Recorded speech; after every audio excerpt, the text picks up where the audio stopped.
You know? All right. Hello, listeners. My name is Charles Scott. Here we are again this fine day, and the name of the program is called Can We Talk? And I'm here with Charles Scott Jr. How you guys doing? As we continue to do these episodes, remember, if you missed one, don't worry. Go on YouTube, go on TikTok, go on Twitter. There's links to full episodes. We're probably well over 100 now. But like I said, this show is great because it's not just about real estate. It's about what's going on in the world, which I'll say is a big part of it is real estate. And there's a lot of things going on in the world. Yes. And it's all over territory. Yeah, how about that? Territory's land, and it's all about buildings and finance. Mm-hmm. So, a lot of things going on, and we're here to sort of give you an idea and an insight as to what's happening within the local community and also within at least a couple 100 miles radius, because we travel from city to city and actually state to state. Name of our company is called TRI-STATE REALTY. I will say we're in the center of Connecticut. Everybody's coming into Connecticut, whether it be from Massachusetts into Connecticut. We specialize mostly in New Yorkers coming into Connecticut. We do relocation specialists. But great state to live in. We're seeing, although the prices you see going up, but they're going up because of a reason. There's a demand. People want to live here. There's great resources. Give us a call if you're coming from New York. We get a lot of New York viewers on this program. We make the process very easy. And in real estate, everything is what's fair. In other words, what's fair to you, what's fair to the other person. I know you were just telling me about a young lady who we sold her a condo, and now she wants to, buy another unit and move out of the condo. And she's saying, try and find me a good deal. And something, doesn't cost a lot. Anybody out there selling some good deals? And say, well, you got to look at it this way. When you go to sell your unit, if someone said that to you, you're going to say, I want as much as I can get. Exactly. So it averages itself out where, you always want to get the best deal that you can get. But if you're selling something, you also want to get the best deal that you can get in selling it. And I'll tell you, that's what I have to explain to my customers, more like educate them on how the market works. I mean, you can say something like, well, my neighbor got this price, but what did your neighbor house have that your house did not have? When did your neighbor sell their house? During what market? Were interest rates lower? Were they higher? So that's when we come in for what we call it, a free CMA. It's free. Give us a call. We come by our house, or you send us pictures. I've done a lot of CMAs over the phone where we'll tell you what your market value would be in this market. No sales pressure, just good information to have on your part. Don't trust Zillow, Redfin. Like I said, those are marketing apps. They don't know what's going on the inside of your house. Is your basement finished? Do you have a pool? Do you have a jacuzzi in your tub? A lot of factors that can add value to your property. Yeah, many things can change as far as your particular property. And, and even when we market the property, a lot of people that buy a property in some cases live right in the neighborhood. Mm-hmm. We put a sign up, and the next thing you know, people within that community may have a brother or sister that wants to live next door to them.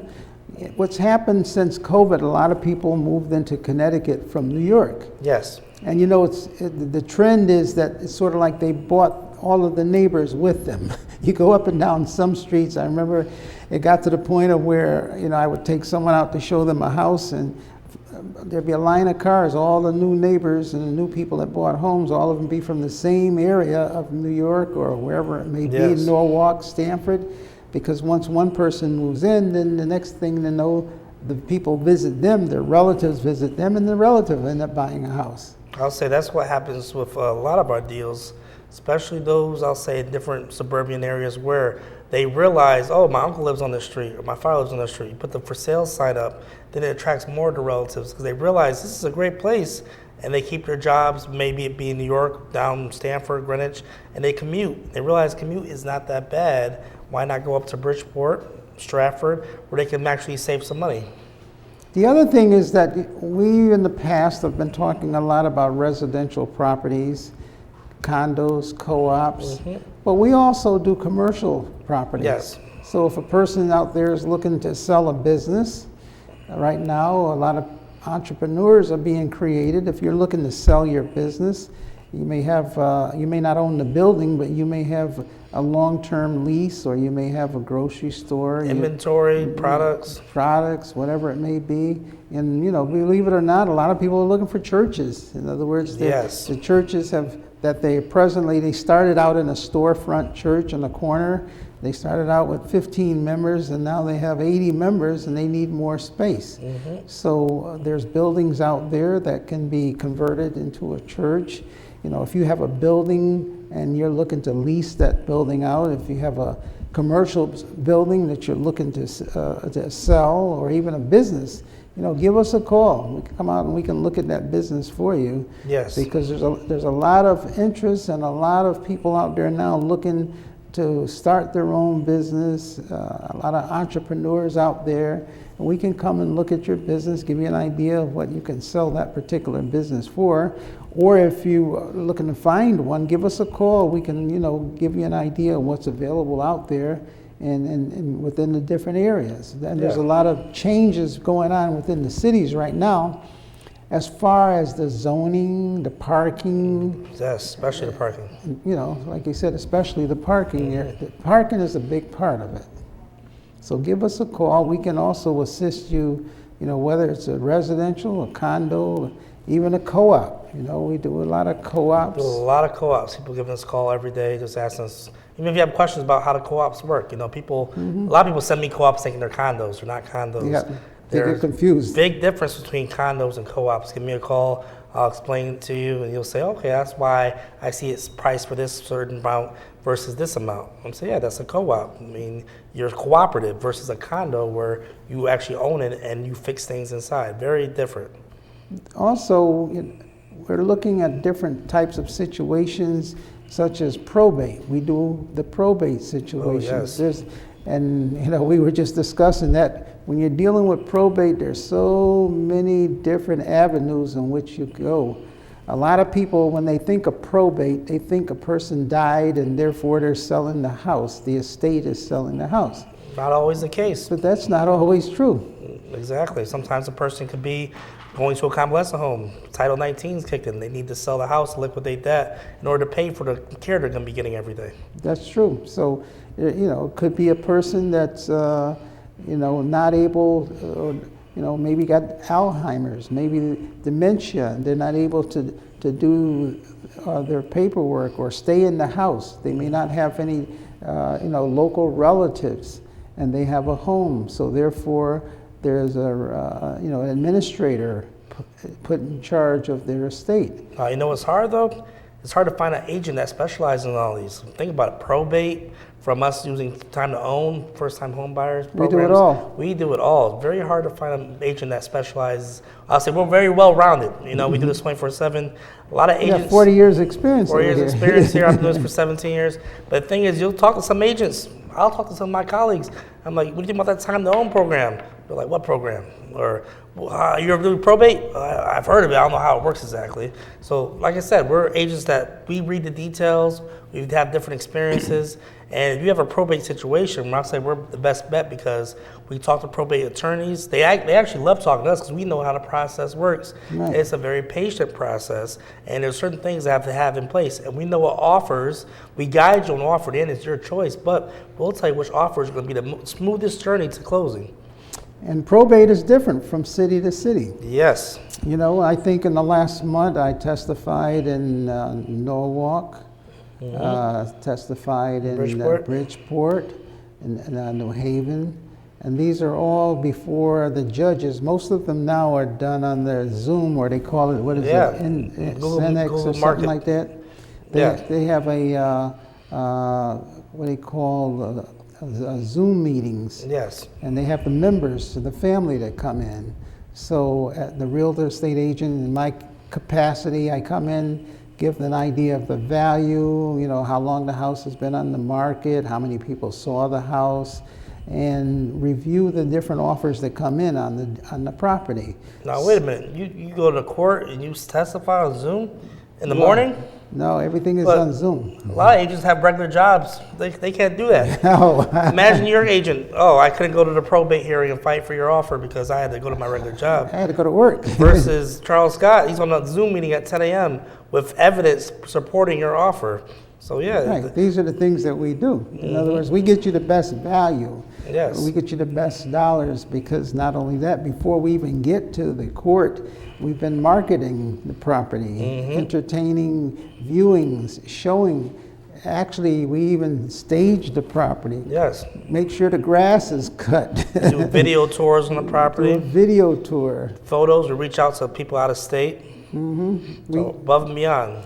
There's more to it than just getting the property and throwing it out there. Mm-hmm. You know, we have a lot of different things that, you know, advising the family, advising the attorneys, dealing with the attorneys. Yes. There's a lot that has to do with it. Like if you have a property, or even if it's not even in probate, maybe you have a senior citizen or someone. Let's say you have a reverse mortgage.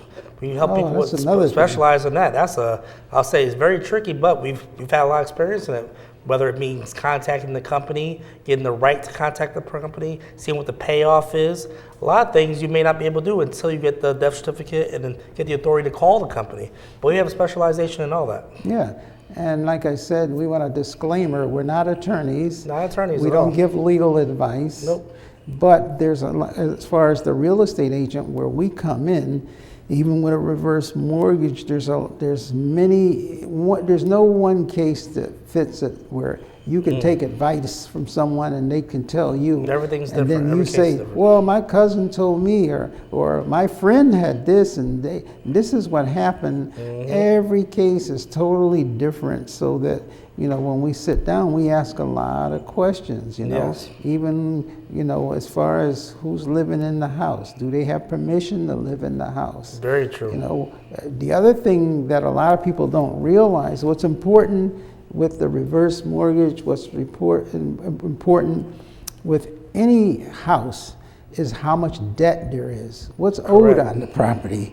In other words, what you think may be owed on the property and what is actually owed on that property could be two different Be things. two different things. When we come in, we do a CMA, and then when we sit down with you and we list the house, we're gonna go over that with you. What debts are on the house? Are there any open permits on the house? That's something that we run into a lot also. But remember, we're full-time agents where, unlike some agents that can only cater to you certain times a day or, you know, certain times of the week, we're available 24/7. Well, I'll pick the phone up 24/7, just saying, because I want to make sure you guys are taken care of, most definitely. You know, going back to COVID, or before COVID, a long time even before COVID, back in the 1980, Going back to the 80s. 2008, 2008, okay. right around the 2000s. You know, we used to do a lot of short sales. Oh, yes. And Wow. people today, like you say, short sale. Before short sales came around, most people didn't know what a short sale How about was. that? And now that it's been a while, a lot of agents that got their license recently, they still don't know what they short still don't know what sales a are. short sale is. But, you know, with a short sale, we had to make sure we knew how much money was owed, because what happened is that you got a house, you're selling the house back then maybe $250,000. So we're selling the house for $250,000. We spend 3-4 months, we get a buyer, we go to the closing, and you know, the property, that the amount of money owed on that property could be $300,000. Very true. So it's actually selling for less than what's owed on it. So then we got to ask the bank to give us permission, or give the seller the permission to sell the property Exactly. for less money than what is owed on the property. And then also, if they're lucky, the bank will not pursue them for the difference, the deficiency.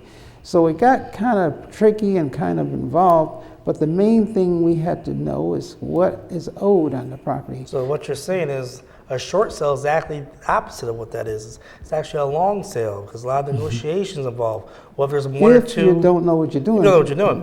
Imagine if there's one mortgage, second mortgage, third mortgage. Oh, it could be Who more. gets paid first? Who gets in line? What if there's other debtors on there? What if there's liens? Somebody did the roof, solar panels. A lot of things can be within a short sale. Right. Now, what I'm getting at too is that during COVID, a lot of people did not have to make their mortgage payments. Correct. The government gave a lot of leeway and said, oh, you don't have to pay your mortgage for a year, and then you can resume paying your mortgage. Exactly. So now recently I'm selling a house. You got to follow me here. And the seller is figuring out how much his mortgage is and how much he's going to make on the property. after expenses, the lawyer, the closing costs, and then all of a sudden I got a call the other day, and he said, "Oh, you know what? They did the title search, and the lawyer says that I owe $30,000 more on the house than I thought." I says, "Why?" He says, "Well, during the COVID, I took advantage of the modification, Oh, yes. and I didn't have to make any payments on the mortgage, and I forgot about that." But one of the things that they do is that when you go to sell the house, you've got to pay them back that money that Yes. they didn't give you. Remember, they didn't give you any money, but you've got to pay them for all that interest. They let you go for a whole year without Yep. making any payments. So that money that the bank lost that they would have received in the interest payments, they didn't forget about it. They're like elephants. Oh, yeah, they said, "Oh, you Banks have a know, long memory. by the way, you know, you didn't pay us for a whole year, Yep. and you don't have to worry about paying us the principal, but the interest that grew on that, we're adding it onto your mortgage at the end of the mortgage. So now you're selling the house, so that's another $30,000 that it doesn't show on your monthly payment on Yep. your statement, but you've got to pay that. So you know, there's a lot of things that you have to make sure of and you have to be aware of. So these are the things that as an experienced agent that we look into, because now you're thinking you're getting one thing and you find out that you're not getting that money that you thought you were getting. Very true. That's why when we sit down with you, we ask if there's any outstanding mortgages, any modifications, were you ever going through foreclosure and had a company or nonprofit help you reorganize the mortgage? Because remember, when you go to sell that house, there may be some liens on your property from these loans you've taken out that must be paid back. The other thing too is that we run into, and this is often, is that when you go to sell the house, you might have paid off, you might have had, like you said, you know, you can have a first mortgage and then maybe you borrowed some money, you got another mortgage on the house and you borrowed money. You might have 2 or 3 mortgages on that house. Yep. And now you go to sell the house and they find out about all of those mortgages that are on the property. All those mortgages now have to be paid off because they're liens on the property. So these are things that, you know, you have to be aware of. A lot of times people forget about all of those liens that are on the property. Yes. So more or less it's, you know, experience in finding these things out ahead of time, because when you go to pay for them, as long as, you know, you got to pay for them, you just can't ignore it, because no one's going to buy the property and then pay your bills off. I mean, I can't say no one will, depending upon, you know. All depends on how you price the property. Everything in real estate is negotiable. Everything's negotiable. Someone could say, well, you know what, I'll buy your property and I'll pay off your bills as long as you give it to me for $30,000 less. Yep, exactly. It's always a negotiation Everything's point. negotiable. Very true. And we're seeing that every day. For example, you know, like I said, me and my father are full-time agents. We negotiate for you. We help first-time homebuyers. We specialize in that. But right now, we also help people who want to list their house. People may say, I have to go fix this, fix that. We're still in a strong seller's market where you can sell your house as is. Invite us over. Let's do that CMA. We'll point out certain things that you should have fixed. But don't go overboard. We're still in a market where you can tap into that equity without having to fix up everything to a perfect, 100%, I'll say. And don't go paving the front, your driveway. Don't do that. using exotic colors. Building the deck over. Building the deck over, changing out, unless you can get materials very cheaply, affordable, and and you have good taste as far as what to do. Most of the trends now are for a light gray interior. Yes. Paint everything that color. Don't have one room gray, one room silver, one room blue, one room red. No, kitchen yellow. Oh, yeah. In other words, use the same color throughout the entire house. Years ago, it used to be eggshell white. Oh, yeah. And that was the color then. That's dated. People don't like that anymore. Definitely no carpeting. No carpet. Put if you can't afford hardwood, put laminate flooring down. It's very inexpensive. I did some recently. I went on YouTube. I figured out how to do it, and hey, it's like putting together a puzzle. Plus, it's therapeutic. You want to sit down and relax, put the radio on, get your little rubber hammer and your little piece of metal and bang it together. And, But and also, so- if you're not able to do that, you might be older. Guess what? You can still sell out your house as is. Yeah. We're getting a lot of interest in Bridgeport, especially. Whether it be the north end, the east end. Give us a call. We'll give you a CMA that may surprise you. You may be like, oh, wow, I didn't know houses were selling around me like that. I'm like, yeah. Especially those that own multifamilies, those with vacancies. You might have 2 units empty, afraid to rent, worry about eviction. This is a prime time for multifamilies, especially. I'm seeing a lot of people doing open houses for multifamilies. We can do that for you too. Right. Years ago, you never did an open house for a multifamily, but that's becoming a normal thing now also. Yes. So there's things change. We're versatile. We can do all of these different things for you, but it's a very good time if you're looking to sell. Real estate goes through cycles. It goes up, comes down. It goes up, but it's like going up steps. You go up one step, down a little, up one step. But in the long run, traditionally over a period of years, real estate has always gone up, up, up, up, up, up. May come down, but even when it comes, as long as it doesn't come down as much as it went up, you're still ahead. Oh yeah, definitely. Especially if you look at the trends. How many houses are they building? I say few to none. I'm seeing mostly luxury condos. I'm seeing mostly apartments. So those who are selling their house, remember, you have an asset. I see an article came out, we talked about last year, where some houses are making more money than the owners. They look at their estimate, they say, oh, look how much my house went up. Like I said, his estimate is a rough average, but give me a call. I'll give you a very accurate selling point for your house, free CMA. Give us a call at that number right there. But we'll see. This market's been very healthy, I'll say. The other thing is that, you may live out of state. We deal a lot with absentee landlords. The landlords have bought a property years ago in Connecticut, and then they move out of state. Yes. And they kept the property at that time for income. And now they're retiring. Well, years ago, they might have been in their 50s, 40s, 50s. It might have been easy to jump in the car and go down on the weekend and check on your property, cut the grass, make sure the grass is cut.